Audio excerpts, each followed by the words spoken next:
بسم اللہ الرحمن الرحیم اللہ کے نام سے جو رحمان اور رحیم ہے۔ وَلَقَدْ يَسَّرْنَا الْقُرْآنَ لِلذِّكْرِ فَهَلْ مِن مُدَّكِرٍ، ہم نے اس قرآن کو نصیحت کے لیے آسان ذریعہ بنا دیا ہے، پھر کیا ہے کوئی نصیحت قبول کرنے والا؟ اعوذ باللہ من الشیطان الرجیم، بسم اللہ الرحمن الرحیم، افلم يدبروا القول ام جاءهم ما لم يأت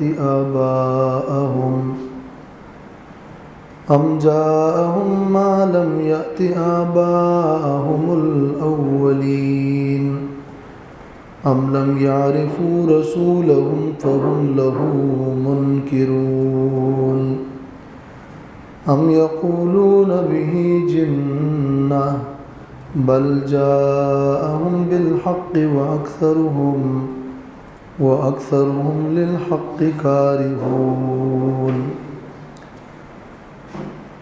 ولو اتبع الحق أهواءهم لفسدت السماوات والأرض ومن فيهن بل أتيناهم بذكرهم فهم عن ذكرهم معرضون۔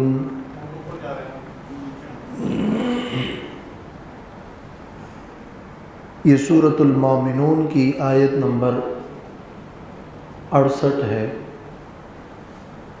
اور اس کے بعد کی آیات ہیں۔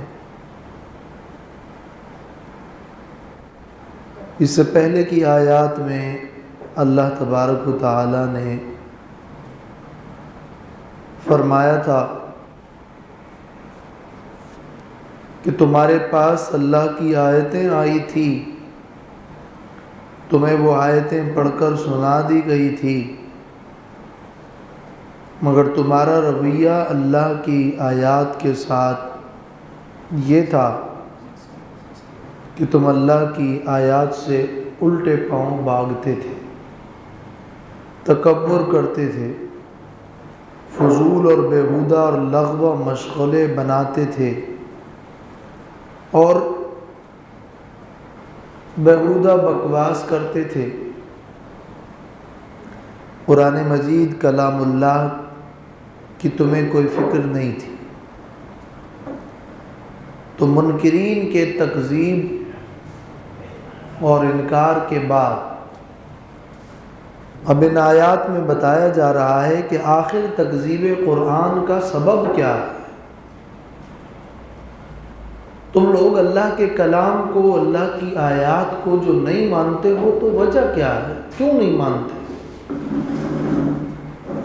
افلم يدبروا القول، کیا انہوں نے اللہ کے کلام پر غور نہیں کیا؟ ام جاءهم ما لم يأت آباءهم الأولين، یا آیا ہے ان کے پاس وہ کچھ جو ان کے پہلے آبا کے پاس نہیں آیا۔ انکار کی کیا یہ وجہ ہے کہ انہوں نے اللہ کے کلام میں کوئی غور و فکر نہیں کیا، جس کی وجہ سے وہ کلام ان کو سمجھ میں نہیں آیا؟ یا اس کلام میں اور اس نبی کے قول میں اور اس اللہ کی آیتوں میں کیا کوئی ایسی کمزوری اور کوتاہی ہے کہ جس کی وجہ سے یہ لوگ نہیں مانتے؟ حالانکہ اللہ کا وہ کلام کوئی ایسی باتیں تو نہیں کرتا جو ناقابل فہم ہو، اس کلام کی زبان ایسی نہیں ہے کہ جس زبان سے تم ناآشنا ہو، اس کلام کے مضامین بالکل معقول ہیں اور ہر اعتبار سے تم اس کو سن کر سمجھتے ہو کہ وہ کلام ایک معجزانہ کلام ہے۔ پھر کیا وجہ ہے کہ تم ان آیات کو نہیں مانتے؟ کیا انہوں نے کلام پہ غور نہیں کیا؟ نہیں، یہ وجہ نہیں ہو سکتی۔ غور کیا ہے، سمجھا ہے، مانا ہے کہ یہ ایک معجز کلام ہے، تو یہ وجہ تو نہیں ہے۔ تو پھر کیا وجہ یہ ہے کہ ان کے پاس یہ رسول جو اللہ کا پیغام لے کر آیا ہے، یہ کوئی ایک نیا واقعہ ہو گیا جن سے وہ بالکل مانوس نہیں تھے۔ مشرکین مکہ تو مانتے تھے کہ ابراہیم علیہ السلام، اسماعیل علیہ السلام، اسحاق علیہ السلام، مختلف انبیاء اور ان کے اقوام، ان کی تاریخ سے وہ یہ چیزیں تسلیم کرتے تھے۔ تو پورے تاریخی واقعات اور ارد گرد آباد وہ مایاناز نام بزرگان دین کی اور ہستیوں کی وہ انہیں معلوم تھے۔ تو یہ بات بھی نہیں ہے کہ وحی کا یہ نظام کوئی جدید نظام ہے۔ افلم یدبروا القول، کیا پس انہوں نے کلام پر غور نہیں کیا؟ ام جاءہم ما لم یأت آباءہم الاولین، یا آیا ہے ان کے پاس وہ رسول جو ان کے آبا کے پاس نہیں آیا، وہ وحی کا پیغام جو آبا کے پاس نہیں آیا۔ کیا پہلے کبھی رسول نہیں آئے؟ کیا پہلے کبھی وحی نہیں ہوئی تھی؟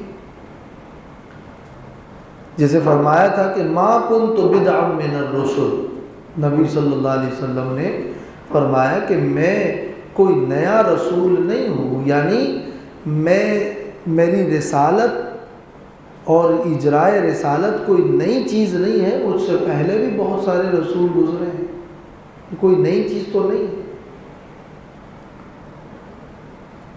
کہ تم نے اس کو بڑا بعید سمجھا۔ یہ جو افلم یدبروا ہے، اس کے اندر یہ حمزہ استفہام انکاری کا ہے۔ استفہام انکاری یہ کہ کیا یہ وجہ ہے؟ نہیں، یہ وجہ نہیں ہے، یعنی جواب میں پھر نفی ہے، اور یہ فا عاطفہ ہے۔ یہ اصل یوں ہے کہ افعلوا ما فعلوا، کیا یہ لوگ یہی کرتے ہیں اور کرتے رہیں گے جو انہوں نے کیا، کہ وہ انکار کریں گے، تکبر کریں گے، فضولیات میں لغو و لعب میں لگے اور رہیں گے۔ فلم یدبروا ام لم یعرفوا رسولهم فهم له منکرون، یا نہیں پہچانا انہوں نے اپنے رسول کو کہ وہ ان کے انکار کرنے والے ہیں۔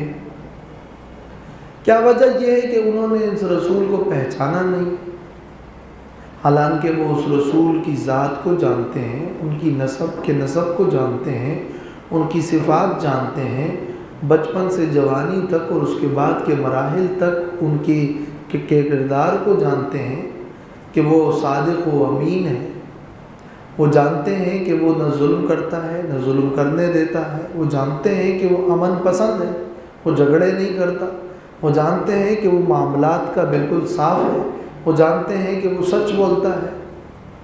ان کا پورا کردار، ان کے اخلاق، ان کی عبادات، ان کے رویوں سے انہیں پتہ ہے کہ وہ جب بات کرتا ہے تو سچی کرتا ہے۔ تو کیا انہوں نے اس لیے نہیں مانا کہ یہ ایک آدمی ہی ایسا ہے کہ جس کا کردار قابل اعتماد اور قابل بھروسہ نہیں ہے؟ نہیں، یہ وجہ بھی نہیں ہے۔ یہ تو بس حسد ہے، بغض ہے، ضد ہے، یہ وجہ تو نہیں ہو سکتی۔ ہم یقولون بہ جنہ، یا وہ لوگ کہتے ہیں کہ ان پر جن ہے۔ جنہ کا مطلب جن یا جنون۔ کیا وہ کہتے ہیں کہ انہیں جنون ہے، ان پر کوئی جن چڑھا ہے یا کوئی جنون ہے؟ نہیں، ایسا بھی نہیں ہے۔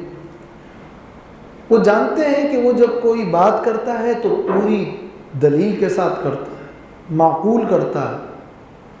انہیں پتہ ہے کہ بڑا ذہین بھی ہے، انہیں پتہ ہے کہ ان کی رائے بڑی مضبوط ہوتی ہے، ان کی دانائی پر تو دشمن بھی شاہد ہے،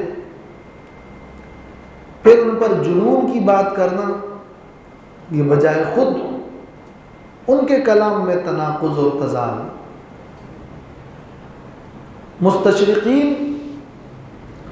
اعتراض بھی کرتے ہیں کہ آپ کو معاذ اللہ مرگی کا دورہ تھا، پڑتا تھا، اور اس کی وجہ سے یہ سب کچھ ہو رہا تھا، اور دوسری طرف خود ہی مغرب زدہ لوگ ان کی کتابیں آپ صلی اللہ علیہ وسلم کے کمالات اور آپ کی دانائی اور آپ کی خدمات کا اعتراف کرتی ہوئی نظر آتی ہے۔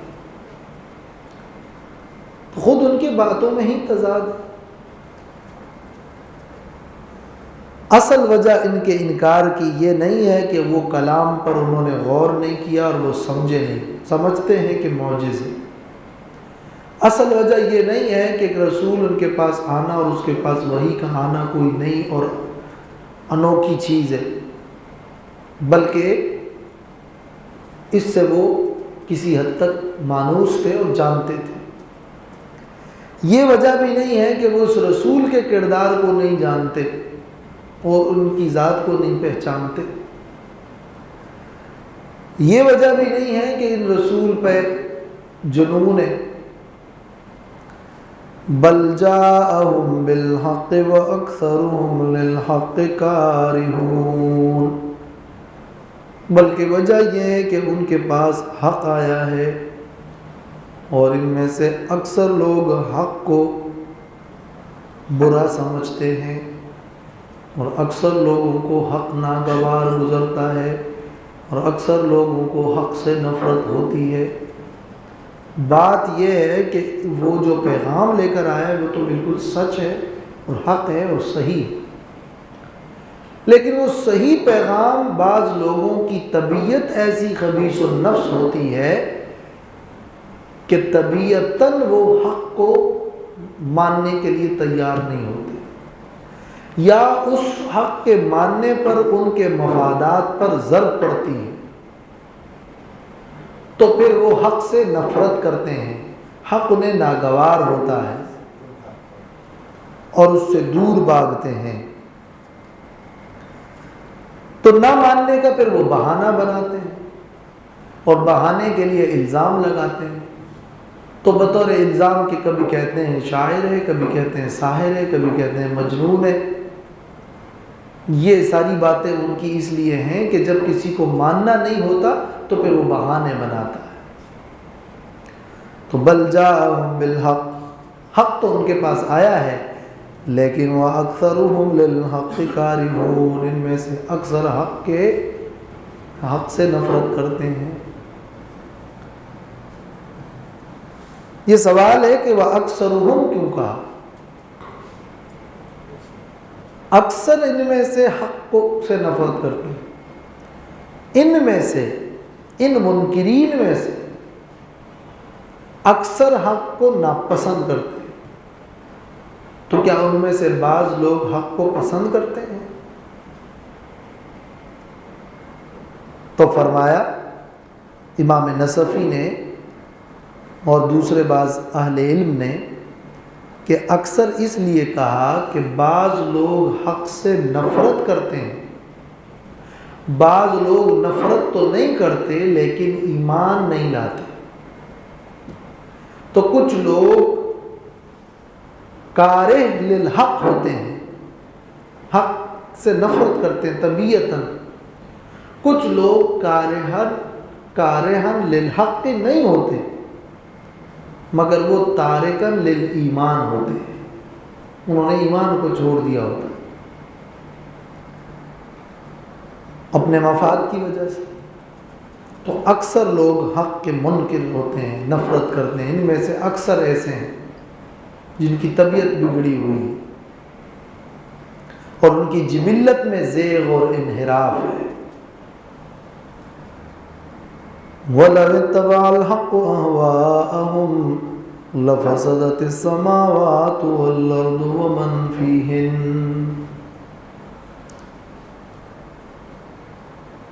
حق سے انکار کیا کہ وہ تو الٹا وحی کو خواہش کے تابع بنانا چاہتے ہیں، ان کا مطالبہ یہ ہے کہ جو ہماری خواہش ہے اس کے مطابق وحی کا نزول ہو جائے اور وہی بات یہ رسول کرے جو ہم چاہتے ہیں۔ تو اللہ نے فرمایا اگر تابع ہو جائے حق، جس حق کو یہ لوگ برا سمجھتے ہیں، اگر وہ حق تابع ہو جائے، اہواءہم ان کے خواہشات اور ان کے خیالات کے مطابق۔ تابع ہونے کا جو لفظ ہے وہ یہاں اصل میں مجازی مفہوم کے اندر ہے، یعنی اگر حق ان کے خواہشات کے موافق ہو جائے۔ اس آیت کے دو مطلب، یا تو یہ کہ حق سے مراد حق تعالی ہے، اللہ تعالی، حق ان کے خواہش کے مطابق تابع ہو جائے، یعنی اگر وہی، یعنی لو جعل اللہ لنفسہ شریکا کما یحبون، اگر اللہ اپنے لیے کسی کو شریک بنائے، جیسے کہ ان کی خواہش، جیسے کہ یہ پسند کرتے ہیں کہ اللہ کے لیے شریک بھی ہو، تو اگر اللہ ان کے خواہشات کے مطابق ہو جائے اور اللہ کے ساتھ دوسرے شریک ہو جائیں، اور ان کی خواہش یہ ہے اور ان کا مطالبہ یہ ہے اور ان کی کے خیالات یہ ہیں کہ اللہ کے ساتھ دوسرے ان شریکوں کو بھی مان لو، تو عالم کے اندر شرک پھیل جائے گا اور تباہی مچ جائے گی، لفسدت السماوات والارض، جیسے کہ سورۃ الانبیاء کی آیت نمبر 22 میں تفصیل سے یہ مضمون گزرا ہے، لو کان فیہما آلہۃ الا اللہ لفسدتا۔ یا حق سے مراد قرآن، اور معنی یہ کہ اگر قرآن نازل ہو جائے ان کی خواہشات کے مطابق، اور خواہش ان کی یہ ہے کہ اللہ کے ساتھ دوسرے شریک ہوں، بات وہی بنتی ہے۔ اگر قرآن ان کے خواہش کے مطابق، اور خواہشات ان کے کیا ہیں؟ اللہ کے توحید کے خلاف شرکیات، وَلَوِ اتَّبَعَ الْحَقُّ وَأَهْوَاءَهُمْ، اور اگر تابع ہو جائے حق ان کے خواہشات کے، یعنی حق ان کے خیالات کے موافق ہو جائے، تابع ہو جائے کہ یہ معنی ہے۔ اصل میں ہر شخص جو ہے وہ یہ چاہتا ہے کہ جو میری خواہش ہے اسی کے مطابق مخاطب بولے۔ جب آپ کسی سے کوئی بات کرتے ہیں اور وہ اس کو ناگوار ہو تو وہ ناراض ہو جاتا ہے۔ ناراض کیوں ہوتا ہے؟ اس لیے ہوتا ہے کہ وہ اس کی خواہش کے مطابق نہیں بول رہا، وہ چاہتا ہے کہ تم وہ بولو جو میری خواہش، جو میں کہتا ہوں۔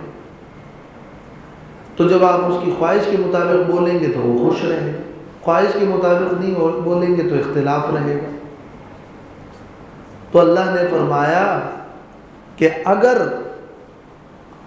حق وہی ہو جو ان کی خواہش ہے اور لوگ خواہش کے مطابق ہی چلیں، تو پھر تو حق گڑبڑ ہو جائے گا اور اس کے نتیجے میں پورا عالم اس کے اندر فساد پھیل جائے گا، صحیح اور غلط کی تمیز ہی ختم ہو جائے گی۔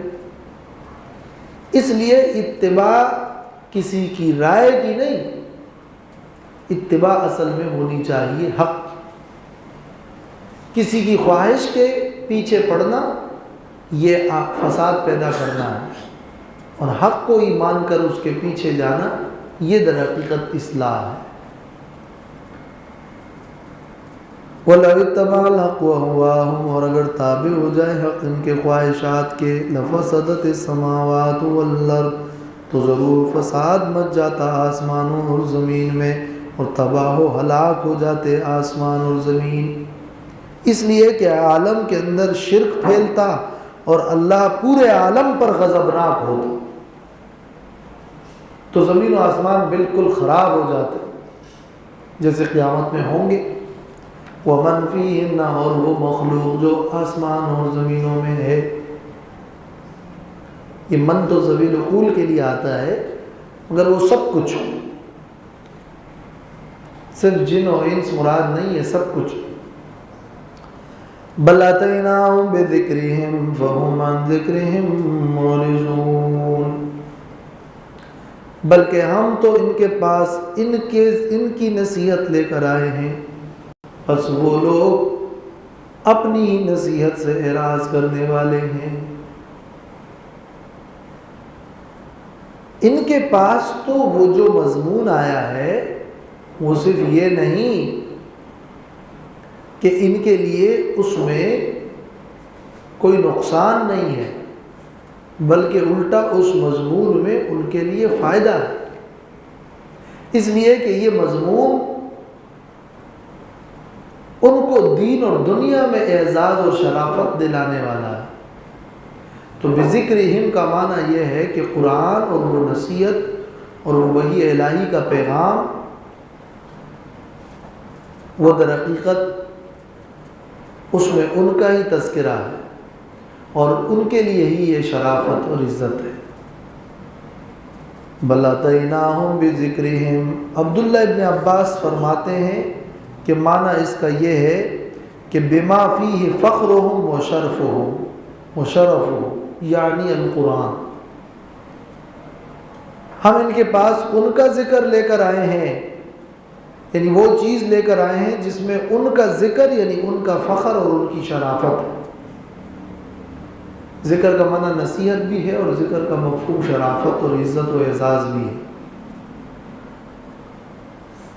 اور یہاں اتیناہم کا لفظ ہے، اس سے پہلے کیا ہے؟ جاءہم. بل جاءہم بالحق، ان کے پاس حق آیا ہے، نبی ان کے پاس حق لے کر آئے ہیں.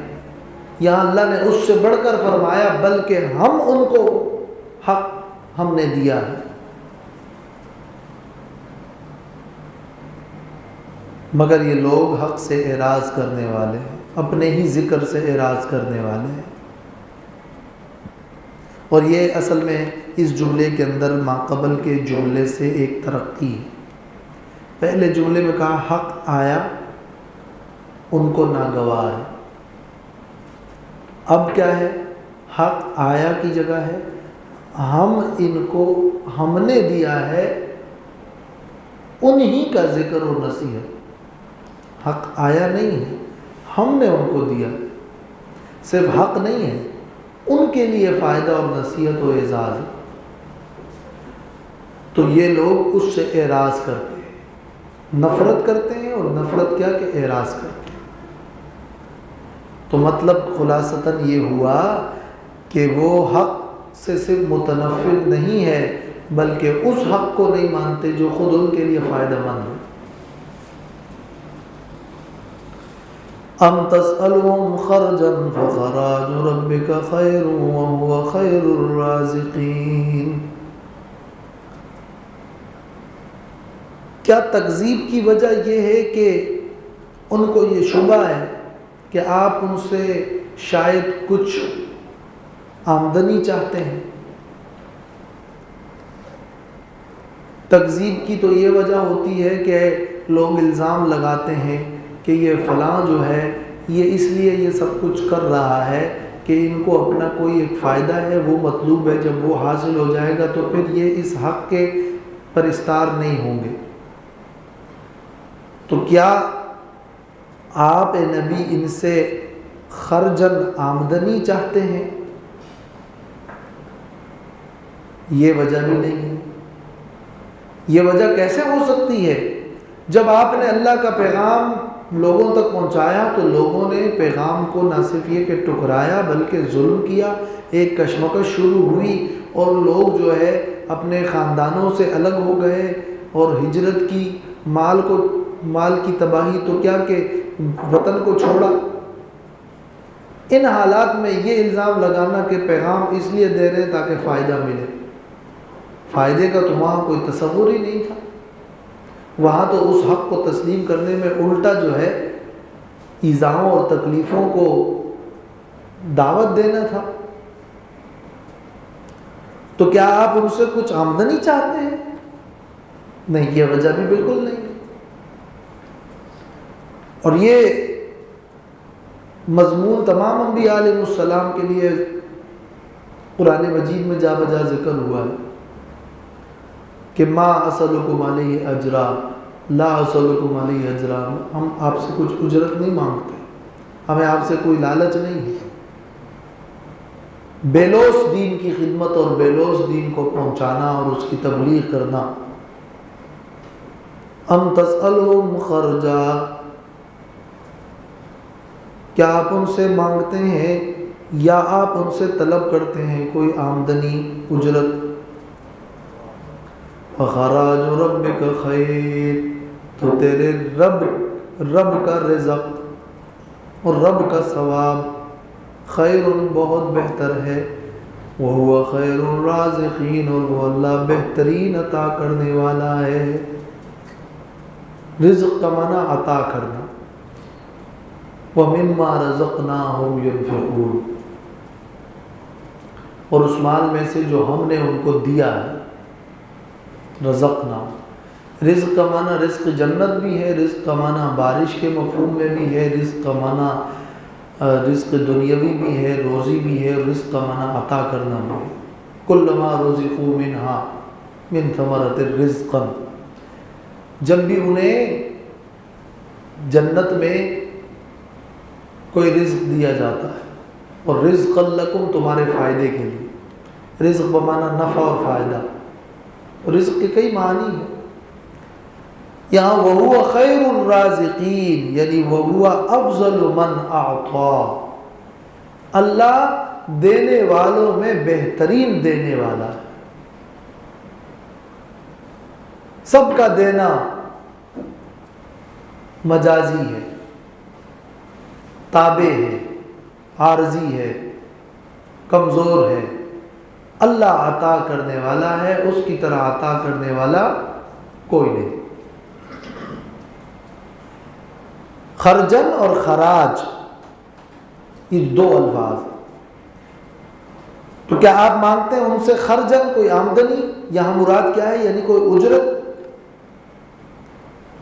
فخراج ربک، پس تیرے رب کی عطا، یہاں خراج کا پھر مراد کیا ہے؟ ثواب۔ وہ جو رب نے تجھے ثواب عطا کرنا ہے اور عطا کر رہا ہے، وہ بہترین ہے۔ خرج اور خراج دونوں کے اندر بعض اہل لغت نے کہا ہے کہ اس میں کوئی فرق نہیں، اور بعض نے اس میں فرق کیا ہے۔ تو فرق کرنے والوں میں بعض نے کہا ہے کہ کسی کی ذات پر خرچ کرنا خرج ہے، اور زمین پر خرچ کرنا خراج ہے۔ بعض کہتے ہیں کہ جو خرچہ ایسا ہو جو کوئی کسی کو از خود دے دے بطور احسان، تو وہ خرج ہے، اور جو کسی پر لازم ہو کہ وہ دے گا، وہ خراج ہے۔ لیکن تفسیر کشاف میں ہے اور مدارک نے بھی نقل کیا ہے کہ والخرج اخص من الخراج، خرج کا لفظ خراج سے زیادہ خاص ہے۔ کہ عرب کے لوگ کہتے ہیں خرج القریہ، کسی ایک گاؤں کا خرچہ خرج ہے، چھوٹا خرچہ، فرد کا خرچہ، ایک جزئی خرچہ، وہ خرجہ ہے۔ کوئی بڑا خرچہ، شہر کا خرچہ، خراج الکوفہ، اس کے لیے پھر خراج۔ تو خرج کے لفظ سے خراج کے لفظ میں مبالغہ زیادہ ہے، اور یہ قاعدہ ہے کہ کثرت المبانی تدل علی کثرت المعانی، جب الفاظ زیادہ ہوتے ہیں تو معنی بھی زیادہ ہوتا ہے۔ خرج سے بڑھ کر خراج میں الفاظ ہیں تو معنی بھی ذرا بڑھ گیا۔ تو کیا آپ ان سے خرچہ مانگتے ہیں؟ وہ تو ہو گیا خرچہ، اور تیرے رب کا وہ عطا کردہ بڑا خرچہ، فخراج ربک، وہ بہتر۔ تو وہاں خرجہ ہے اور یہاں خراج، تو یہاں پہ جو سلسلہ کلام ہے اس کے اندر اس لفظ میں خرجہ کو خراج میں تبدیل کرنے کا جو مفہوم ہے وہ بھی واضح ہوگی. یہ بڑا اچھا فرق ہے.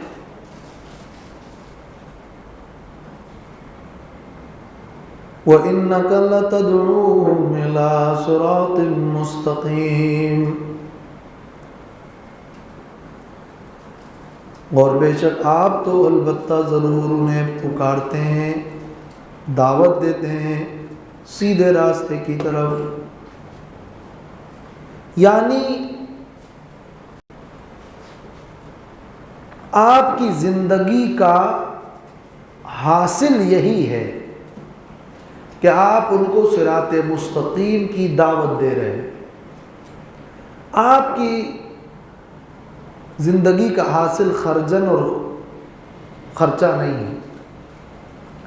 آپ کی دعوت کے کچھ اور دنیاوی مفادات مقصود نہیں ہیں.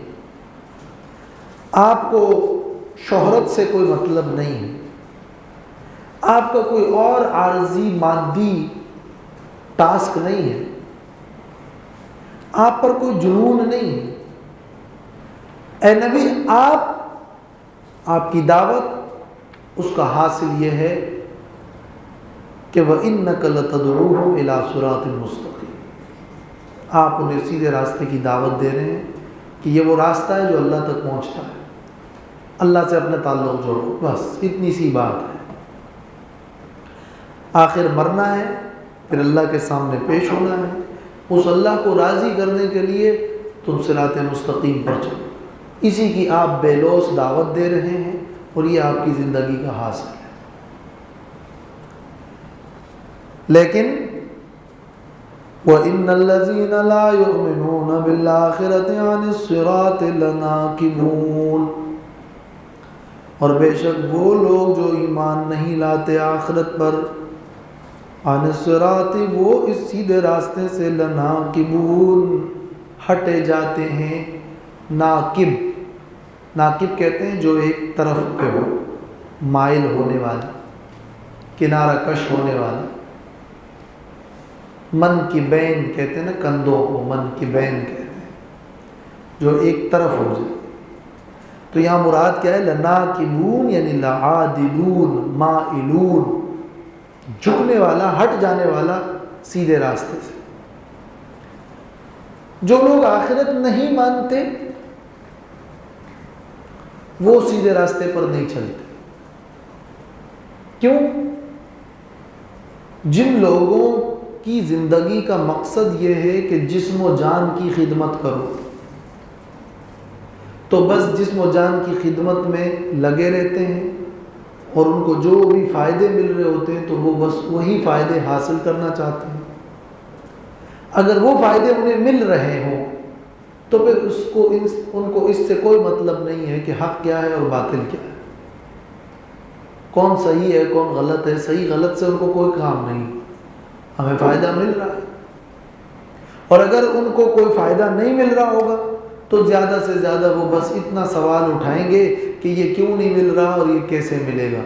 بس ہدایت سے اور راہ راست سے ان کو کوئی غرض ہی نہیں. کیوں غرض نہیں ہے؟ اس لیے غرض نہیں ہے کہ وہ آخرت کو تو مانتے نہیں ہیں. ان کے نزدیک تو بس دنیا ہے اور دنیا میں جیو اور یہاں پہ کماؤ اور یہاں جو کچھ حاصل کرنا ہے حاصل کر لو. تو انکار آخرت کی وجہ سے وہ آخرت کے بعد کی زندگی کے لیے بے فکر ہیں. اور جب فکر ہی نہیں ہوگی تو وہاں وہ سارے کام کیوں کریں؟ جب وہ موت کے بعد کی زندگی کو مانتا ہی نہیں ہے، جب اس کو جزا و سزا کا یقین ہی نہیں ہے تو اس کے لیے تیاری کیوں کریں؟ وہ پہلی بات تو یہ ہے کہ کیا تم یہ مانتے ہو کہ ہمیں موت کے بعد پوچھا جائے گا اور بدلہ ملے گا؟ جو یہ نہیں مانتا تو سب سے پہلے اس کو تو یہ ماننا ہے، یہ سمجھاؤ. یہ ماننے والے کے بعد اور یہ ماننے والے لوگ، ان کے سامنے آپ ہدایت پیش کریں گے، حق پیش کریں گے تو اس کو مانیں گے. کیوں؟ اس وقت پھر انہیں یہ بات بالکل طے ہوگی کہ اگر میں نے یہ نہیں مانا تو میرا کوئی فائدہ نہیں ہوگا، میرا بڑا خطرناک نقصان ہو جائے گا۔ جو آخرت کو نہیں مانتے اس کو پھر کوئی نقصان ہی کا خطرہ نہیں ہے۔ وہ کہتے ہیں میرا تو نقصان یہ ہے کہ دنیا میں کوئی نقصان ہو رہا ہو تو بس، اور دنیا میں نقصان نہیں ہو رہا تو بس حق سے اور باطل سے میں کیا کرنا۔ یہ ایک اہم وجہ ہے جو اللہ نے اس آیت میں بیان کی ہے۔ وَإِنَّ الَّذِينَ لَا يُؤْمِنُونَ بِالْآخِرَةِ عَنِ الصِّرَاطِ لَنَاكِبُونَ، بے شک وہ لوگ جو یقین نہیں رکھتے آخرت پر، وہی لوگ کیا عن الصراط سیدھے راستے سے لناکبون انحراف کرتے ہیں، ہٹے جاتے ہیں۔ وَلَوْ رَحِمْنَاهُمْ وَكَشَفْنَا مَا بِهِمْ مِنْ ضُرٍّ لَلَجُّوا فِي طُغْيَانِهِمْ يَعْمَهُونَ۔ اس آیت میں اللہ تعالیٰ نے فرمایا ہے کہ اگر ہم ان پر کوئی مصیبت و تکلیف لائیں تاکہ وہ ہمیں پکارے، تو عارضی طور پر اگر وہ مان بھی لیں، جب ہم ان پہ رحم کریں اور وہ تکلیف ہٹا دیں تو اپنی اس گمراہی میں پھر جا کے گھس جاتے ہیں اور اس پر قائم رہتے ہیں۔ تو تکلیف کے وقت بھی وقتی طور پر ماننے کے باوجود بعد میں یہ لوگ پلٹ جاتے ہیں، تو جب تکلیف ہوتی ہی نہیں تو اس وقت کیسے مانیں گے؟ وَلَوْ رَحِمْنَاهُمْ، اور اگر ہم ان پہ رحم کر لیں، وَكَشَفْنَا مَا بِهِمْ مِنْ ضُرٍّ، اور ہم دور کر دیں وہ جو ان کو کوئی تکلیف پہنچی ہو، لَلَجُّوا فِي طُغْيَانِهِمْ يَعْمَهُونَ، تو البتہ وہ ڈٹ جاتے ہیں اور گھس جاتے ہیں اور قائم رہتے ہیں اپنی اس گمراہی میں، یعمہون حیران ہو کر، وہ اپنی گمراہی پر، للجو کا معنی کیا ہے؟ تمادو، وہ ڈٹ جاتے ہیں۔ وَلَقَدْ أَخَذْنَاهُمْ بِالْعَذَابِ فَمَا اسْتَكَانُوا لِرَبِّهِمْ وَمَا يَتَضَرَّعُونَ، اور البتہ بعض اوقات قد کا یہاں یہ معنی ہے، وَلَقَدْ أَخَذْنَاهُمْ بِالْعَذَابِ، اور البتہ بعض اوقات ہم انہیں پکڑ لیتے ہیں عذاب میں، فَمَا اسْتَكَانُوا لِرَبِّهِمْ، ہم نے بطور امتحان ان کو ایک عذاب میں پکڑ لی، عارضی دنیا میں کسی مصیبت، مگر باوجود اس مصیبت کے فَمَا اسْتَكَانُوا لِرَبِّهِمْ، وہ اپنے رب کے سامنے نہیں جھکے، وَمَا يَتَضَرَّعُونَ، اور نہ ہی وہ دل سے عاجزی کر رہے تھے۔ مطلب یہ ہے کہ دنیا کے اندر بھی اللہ کبھی کبھار سزا اور عذاب اس لیے دیتا ہے تاکہ لوگ مان جائیں، لیکن ان اہل مکہ کی کیفیت خصوصاً یہ ہے، اور منکرین کا عموماً انداز یہ ہے کہ جب انہیں کوئی تکلیف پہنچتی ہے تو وہ تکلیف میں بھی نہیں مانتے، اور اگر تکلیف میں مان بھی جائیں جیسے کہ اس سے پہلے کی آیت میں ہے تو تکلیف دور ہونے پر پھر سے پلٹتے ہیں۔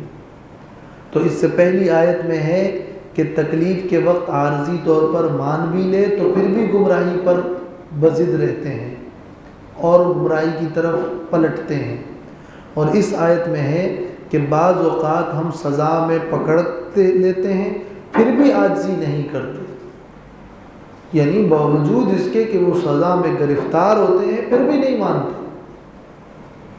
یعنی اس پہلی والی آیت سے مزید ترقی ہے کہ پہلی آیت میں ہے اگر ہم رحم کر لیں اور عذاب دور کر لیں تو پھر گمراہی کرتے ہیں، اب ہے کہ بسا اوقات تو سزا ملتی ہے پھر بھی نہیں مانتے۔ اس آیت کے بارے میں مفسرین نے لکھا ہے کہ یہ اس وقت سے متعلق ہے کہ جب نبی صلی اللہ علیہ وسلم نے قریش کے خلاف بد دعا کی اور اللہ سے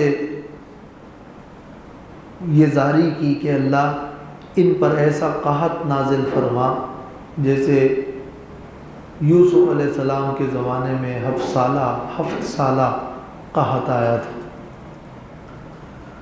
تو سخت قسم کا قحط آیا، حتیٰ کہ ابو سفیان آیا نبی صلی اللہ علیہ وسلم کے پاس، اس وقت ایمان نہیں لائے تھے، کہنے لگے کہ اللہ کا واسطہ اور تمہارے اس صلہ رحمی کا واسطہ، کیا آپ نے نہیں کہا تھا کہ آپ رحمت للعالمین ہیں؟ آپ نے فرمایا کہ ہاں کیوں نہیں، بھلا تو آپ نے تو ہمارے آبا کو بدر کے میدان میں تلواروں کے ذریعے قتل کیا، اور پھر اب بھوک کے ذریعے ہمارے بچوں کو قتل کر رہے ہیں۔ اللہ سے دعا کریں کہ ہم سے یہ عذاب اور یہ قحط دور ہو جائے۔ آپ نے دعا کی، وہ قحط دور ہو، پھر بھی یہ لوگ نہیں مانے، تو وَلَقَدْ أَخَذْنَاهُمْ بِالْعَذَابِ، ہم نے انہیں عذاب میں پکڑا تھا، فَمَا اسْتَكَانُوا لِرَبِّهِمْ، وہ رب کے سامنے نہیں جھکے۔ استقامت کا مطلب ظاہراً دب جانا، جھک جانا، اپنی حالت کو بدل دینا، اپنی حالت کو بدل دینا۔ انتقل من الکون الی الکون، یہ کون سے ہے نا، ایک حالت کو دوسری حالت میں تبدیل کرنا۔ وما یتضرعون، اور وہ عاجزی بھی نہیں کر رہے تھے، اور یتضرعون کہا، ما تضرعوا ماضی نہیں کہا، مضارع ہے کہ اس میں ان کی حالت کے دوام کی طرف اشارہ ہے کہ یہ حالت ان کی مستقل رہی۔ ومستقانو، رب کے سامنے عاجزی نہیں کی، اور صرف نہیں کی نہیں، وما یتضرعون، عاجزی کر بھی نہیں رہے تھے مستقل۔ اور استقامت میں ظاہراً تابع ہونا ہے، اور تضرع میں دل سے عاجزی ظاہر کرنا ہے۔ نہ وہ اپنے رب کے سامنے ظاہراً جھکے اور نہ ہی دل سے عاجزی اور زاری کی۔ حتی اذا فتحنا علیہم بابا ذا عذاب شدید اذا ہم فیہ مبلسون، یہاں تک کہ جب ہم نے ان پر سخت عذاب کا دروازہ کھولا۔ ابن عباس سے مروی ہے رضی اللہ تعالیٰ عنہ کہ مراد بدر ہے، بعض کہتے ہیں مراد موت ہے، بعض کہتے ہیں مراد قیامت میں جہنم کا عذاب۔ یہ لوگ ان ظاہری عذابوں سے اور دنیاوی عذابوں سے جب نہیں مانتے تو ان کے لیے ایک بہت بڑا سخت عذاب، وہ دنیا میں اللہ کی بڑی پکڑ، اور یا موت یا پھر جہنم۔ اس وقت اذا ہم فی مبلسون، اس وقت وہ اس میں بالکل نا امید ہوتے ہیں۔ مبلسون ابلاس یعنی آئسون من کل خیر، ہر خیر سے نا امید ہوتے ہیں۔ مقصد آج کے پورے سبق کا یہ ہوا کہ اے نبی، آپ کی یہ دعوت بالکل سچ اور حق ہے، ان لوگوں کے پاس نہ ماننے کا کوئی بہانہ نہیں۔ نہ ماننے کے اسباب یہ ہوتے ہیں کہ کوئی کسی بات کو سمجھتا نہ ہو، یا یہ کہ وہ کوئی معقول اعتراض ہے، یہ لوگ بات کو سمجھ بھی گئے ہیں، کوئی ایسی معقول بات بھی نہیں ہے، اصل میں ان کو حسد ہے، اصل میں ان کے مفادات ہیں، اصل میں ان کے خواہشات ہیں، یہ چاہتے ہیں کہ آپ کا وہ بیان کردہ حق ان کے خواہشات کے تابع ہو جائے، لیکن اس سے پورے عالم کا نظام خراب ہوگا اور اس سے زمین و آسمان تباہ ہوں گے۔ ایسا ہونا نہیں ہے، اور آپ کی یہ دعوت ان کے لیے بہتر ہے، مگر یہ اپنے اعزاز کو سمجھتے نہیں ہیں، اور آپ ان سے کوئی اس پر خرچہ بھی طلب نہیں کر رہے۔ تو اصل وجہ ان کے انکار حق کی کیا ہے کہ وہ طبیعت بگڑی ہوئی ہے، خواہش پہ ضرب پڑ رہی ہے، اور اس لیے کہ وہ آخرت کو نہیں مانتے، اور اتنے وہ بگڑے ہوئے ہیں کہ وہ بطور بوقت عذاب بھی نہیں مانتے، اور اگر مان بھی جائیں تو جلدی پلٹ جاتے ہیں جب عذاب دور ہو جائے۔ تو اس میں تسلی کے ساتھ ساتھ نہایت سخت ڈانٹ ہے حق سے انحراف۔ اللہ تعالیٰ سمجھنے اور عمل کی توفیق عطا فرمائے۔